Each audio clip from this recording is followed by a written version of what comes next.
Iran Israel యుద్ధం దెబ్బ భారీగా ఉంటుంది. ప్రపంచం మళ్ళీ ఆర్థిక పరమైనటువంటి అస్తవ్యస్తత ఫేస్ చేస్తుంది.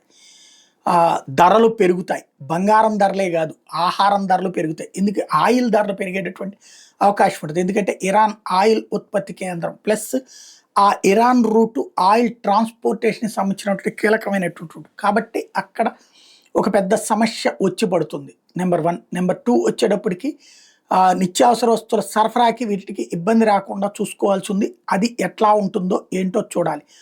ఇదే సందర్భంలో యుద్ధం అణుయుద్ధంగా మారిందంటే ప్రపంచ పర్యావరణమే సంకనాకిపోతుంది. అణు ప్రాంతాలు కనుక పేలి రేడియేషన్ వచ్చిందంటే ఊళ్ళకి దేశాలకి దేశాలే నాశనం అయిపోతాయి.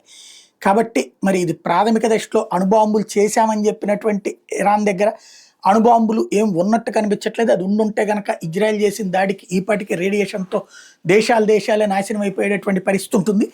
ప్రాథమిక దశలో ఉండగానే కొట్టారా ఏంటి అనేటటువంటి చూడాలి. అదే సందర్భంలో రాబోయే రోజుల్లో ఈ యుద్ధాన్ని త్వరగా కనుక నిలువు చెయ్యకపోతే ప్రపంచం మొత్తానికి రకరకాలైన భారాలు నెత్తిన పడేటటువంటి పరిస్థితి ఉంటుంది.